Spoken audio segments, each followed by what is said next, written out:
Hello subscribers and non-subscribers, and welcome to another episode of Vehicles of War Thunder. In this episode we are going to be covering the Heinkel HE51. Now I do want to go ahead and mention that most of these stats that I will be listing are, from what I can find, predominantly for the Heinkel HE51B series. Now granted, there's not many substantial differences between the two, so I'll be able to fairly easily point out what those differences are. But let's go ahead and hop in. So, some general specifications of it. The Heinkel HE51B is a fighter aircraft that also has a float plane and ground attack variant. Its nation of origin is Nazi Germany and was manufactured by Heinkel. It was introduced in 1935 with a total of 700 being produced during its lifetime. It was operated by Bulgaria, who received 12 from Germany, Nazi Germany of course, and finally Spain, specifically the forces of Francisco Franco, who received 6 from Germany. The actual skin that I'm using here, I believe, is actually a Bulgarian one that I found over on the War Thunder website for where they got all their skins. Some characteristics of it. It has a crew of 1, not surprising for a fighter. It has a length of 8.4 meters, a width of 11 meters, and a height of 3.2 meters. The weight of the aircraft when empty is 1,460 kilograms, and the maximum takeoff weight is 4,178 kilograms. Standard day performance is a max speed of 330 kilometers an hour on a good day, with a max range of 570 kilometers. It also has a service ceiling of 7,700 meters and a rate of climb of 1.783 repeating meters per second. The engine installed on the Heinkel HE51 is a single BMW VI 12-cylinder liquid-cooled engine developing 750 horsepower. Now, the HE51 has 6 hardpoints. This is only available on the C model, which is the ground attack variant. But all models come equipped with 2 7.92mm MG17 machine guns that are mounted in the nose with 500 rounds per gun. The ground variant has the option of carrying 6 22-pound bombs. Now, as for the variants, I'm going to go down the list of the prototypes first. So, first you have the HE49A, which is the initial prototype showcasing a shortened fuselage. Then you have the HE49B, which is the second prototype model, with a revised lengthened fuselage evaluated as both seaplane and land-based plane. Then you have the HE49C, which is the third prototype model, which has a revised engine mount. Finally, you have the HE51A, lowercase a.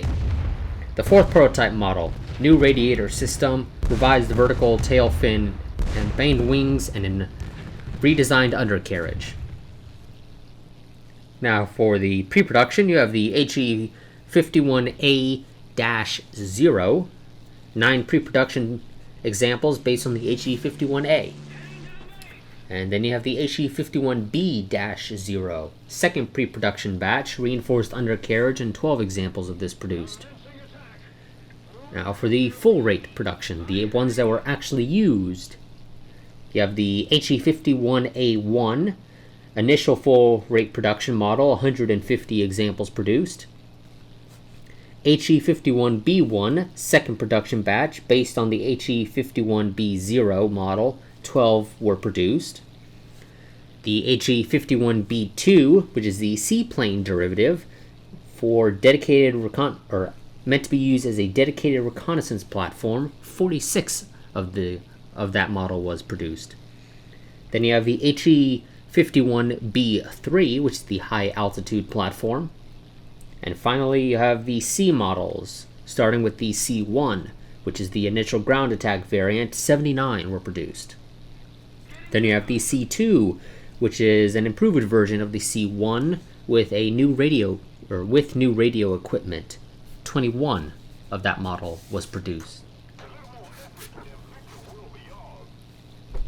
And now to move on to a lot of the more detailed facts. So, the HE-51 was designed by the Gunther twins, Walter and Siegfried, who became part of Heinkel in 1931 and made the HE-49 their first product in the company. The HE-51s were first used in the Spanish Civil War. Germany used this battleground to field test a variety of items, including aircraft, vehicles, and tactics. 6 HE-51s were delivered to the front line on August 6, 1936, and quickly proved to be better than their other biplane contemporaries. Spanish and German airmen both flew the aircraft during the conflict, the Germans under the Condor Legion banner. As the war progressed and aircraft technology advanced, the HE-51 was quickly taken out of the dogfighting role, and instead utilized as a ground attack platform, hence the C models, with good success despite losses to more modern monoplane aircrafts. However, its limited successes in the Spanish Civil War showcased the limitations of fighters relying on biplane wing arrangements. And while the HE-51 was nimble enough thanks to its slower speed and available wing area, speed was once again at the forefront of dogfighting, and new aircraft could easily outrun the HE-51. Naturally, this forced the HE-51 out of favor compared to more modern aircraft, though in the early years of the war it was still used as a training aircraft for the German Luftwaffe. However, as a frontline fighter, the aircraft was dropped from service in 1938, lasting only 3 years. The initial pre-production HE-51A0 fighter, first flown in 1933, equipped the, and I'm not going to try to butcher this name, but I'll throw it up on the screen so you can see it, but it roughly translates to Central German Publicity Squadron. Don't know why I struggled to say publicity.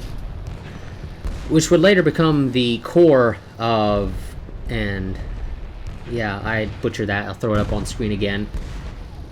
Essentially, Flight JG-132 Richthofen, when the Luftwaffe was revealed to the rest of Europe in 1935. Early accidents were related to deficiencies in training rather than actual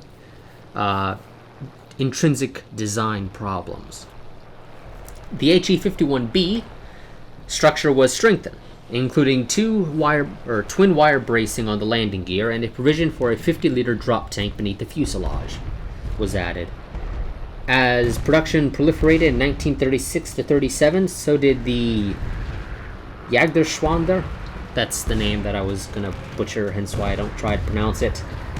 Mounted on the elegant-looking fighter with their colorful unit markings. The beginning of the end for the HE-51 came in January 1936. I know, I'm kind of jumping all over the place with these dates. The Luftwaffe Führungsstab, probably mispronouncing that, I'll throw it up on the screen so you can see it, considered that the Arado AR-68 offered little over the Heinkel in terms of performance and questioned putting it into production. Ernest Udet, inspector of fighter and dive bomber pilots, decided to resolve the question.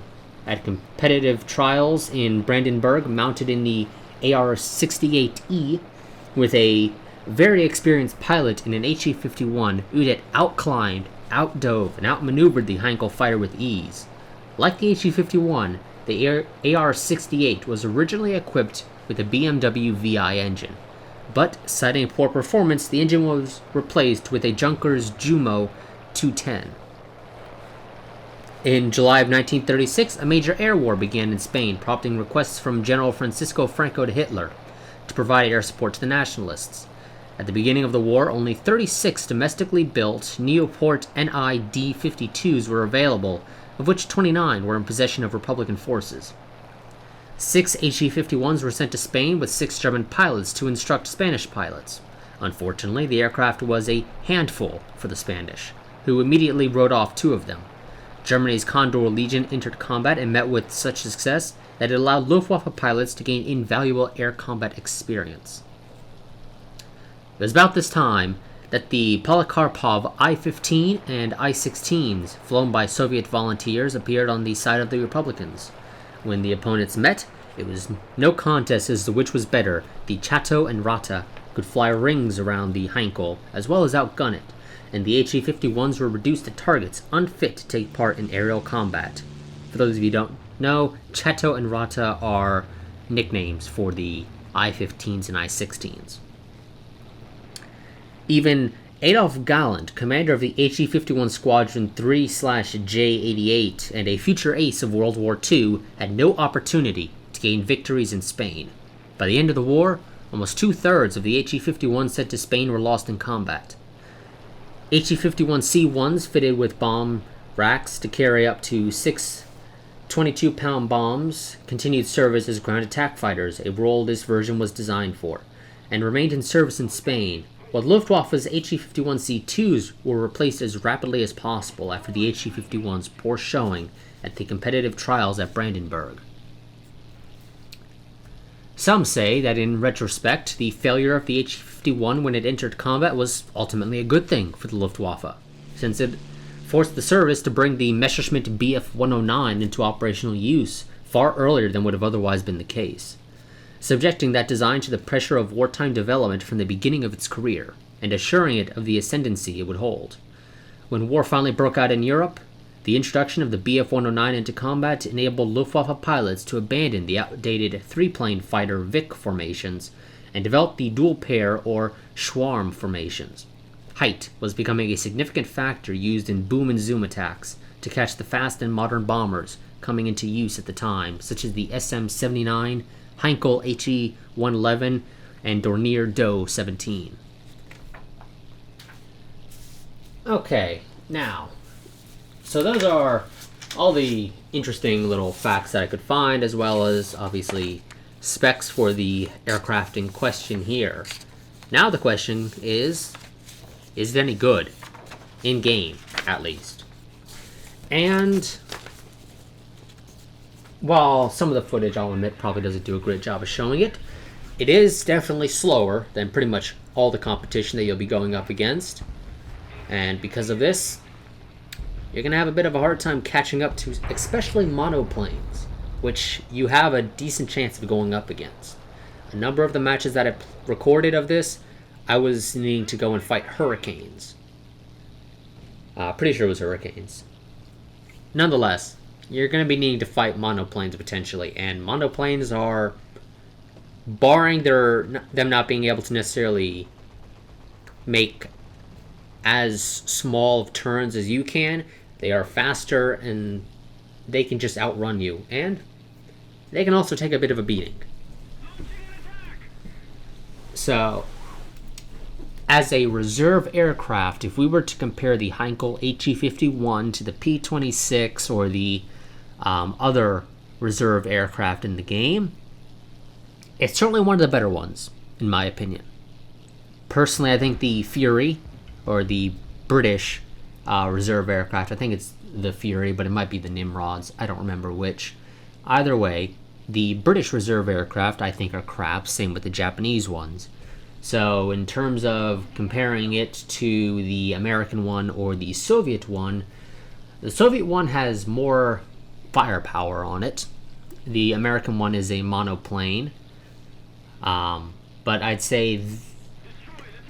say that I would put this between the Soviet and the US one in terms of how good they are. So if I had to rank them, I'd say Soviet's probably number 1, this would be number 2, and then the P-26 would be number 3. Because while the P-26 isn't a bad aircraft, it's still not something I consider great. I don't think its armament is the greatest. But yes, and again, since the C models can carry bombs, you can also use this to go and try and hit ground targets. Of course, your bombs are, for the most part, not the most efficient. I mean, we are talking 6 22-pound bombs. You're not going to do much against ground targets in this case, unless you get a really good drop. And if you're anything like me, you suck at bombing. Doesn't matter what game, and it doesn't matter if they give you a bombing indicator to tell you exactly where it's going to land, you ain't going to hit anything. That's just the way it is for me with bombing, and if you're anything like me in that regard, yeah, you're probably better off not ever trying to bomb with this thing. Now, one thing I do want to go and mention. So, I'm recording this the day after Microsoft held their Microsoft event on, well, they held it October 26th, so I'm recording this on October 27th. And the one thing that I want to go and mention is that, well, they announced something that might actually be beneficial to this series.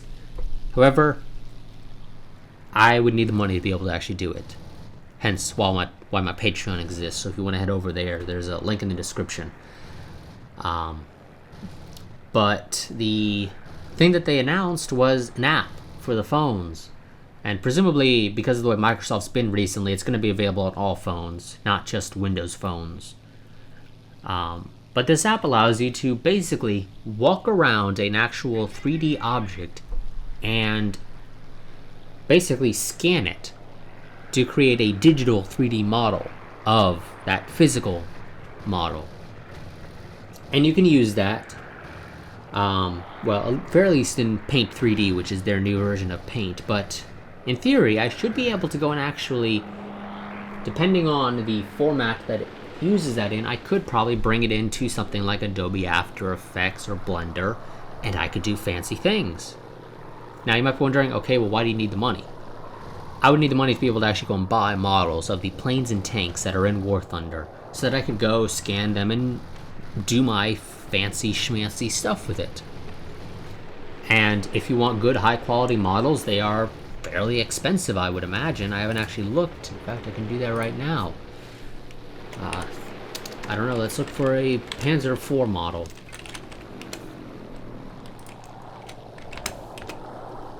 I think that would be a decent one. So let's go and look around.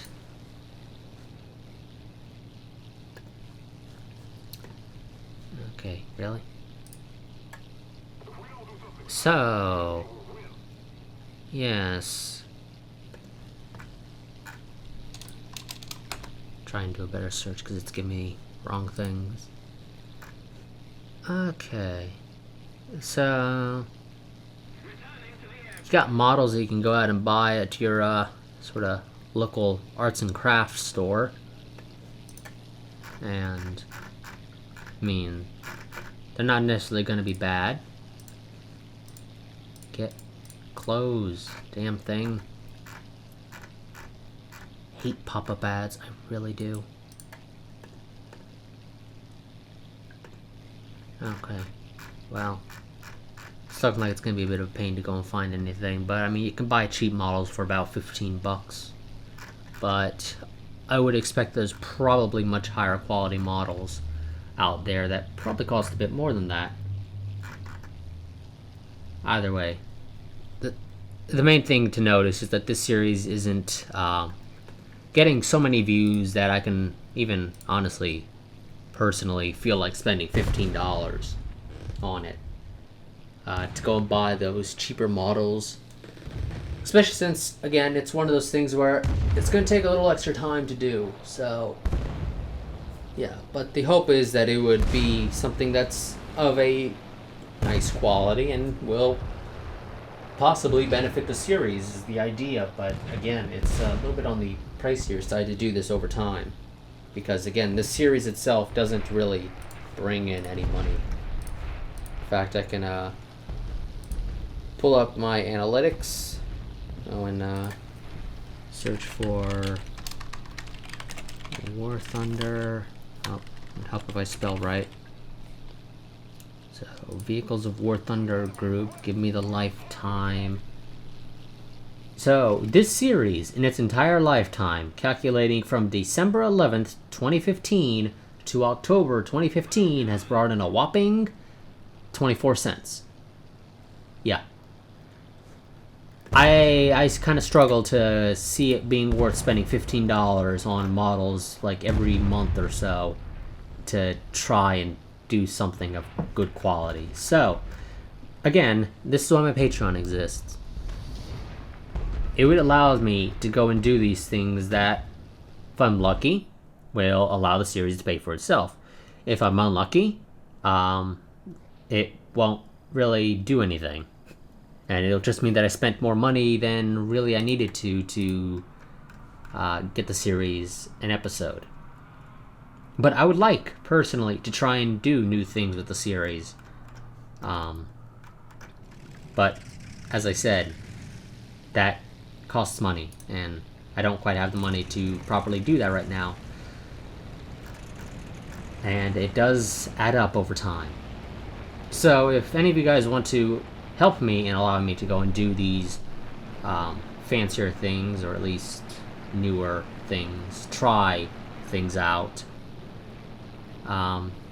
then you can head down over to my Patreon. There'll be a link in the description, and because of YouTube's new end screen thing, which I really got to get used to, and I also got to work on my background, and they need to make it so when you import an image, even if it's, especially when it's a PNG image, that it doesn't give you a white background on it. I don't know why it does. YouTube, was it that hard to use an actual PNG as a PNG?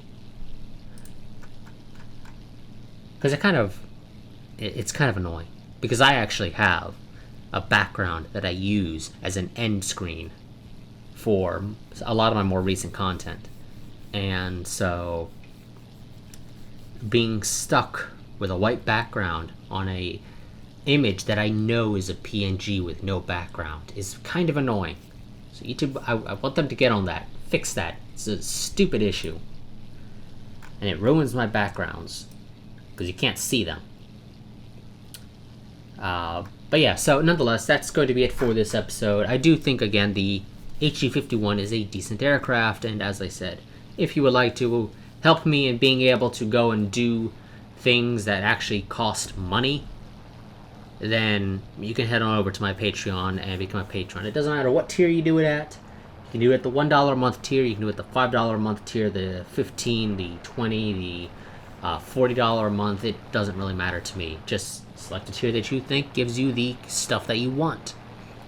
I will say this though, the $5 a month tier gives you roughly 24-hour early access to Vehicles of War Thunder, and if I had other special series ongoing, then you would also get 24-hour early access to those. But as it stands right now, the only thing that you get, well, I should probably correct that. It's not necessarily 24-hour early access. I shoot for 24 hours, but I don't necessarily always hit it.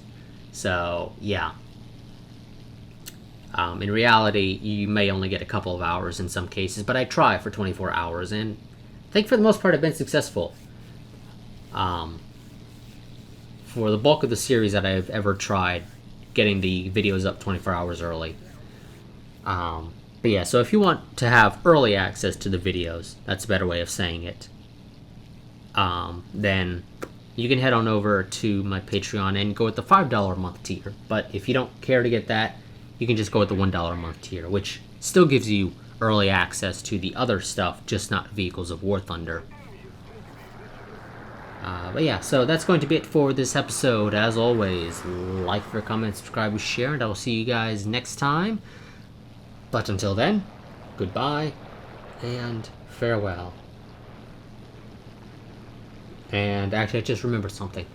I've also been making posters. Well, I've been making the basic image used for the poster. So if you want to go and buy posters for Vehicles of War Thunder stuff, I do have a Redbubble. That's the name of the website. I'll have a link in the description to it. And you can buy these poster-like things for Vehicles of War Thunder.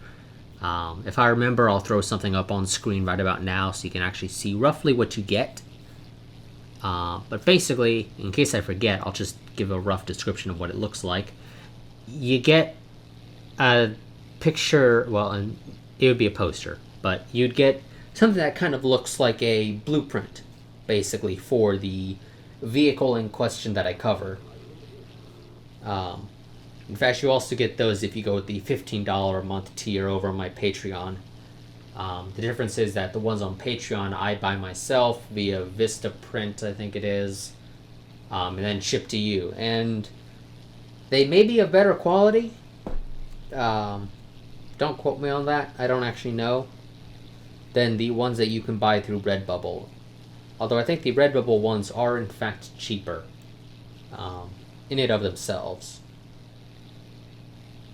But if you go with the $15 a month tier, you'll get those every time I do an episode of Vehicles of War Thunder. I'll go and buy them in bulk and ship them to all of the people that have subscribed to that tier. And of course the people that are above that tier and actually want one. Because, of course, if you go with one of the higher tiers, you get all the stuff at the lower tier. But now it's going to be an actual goodbye and farewell. So, goodbye and farewell.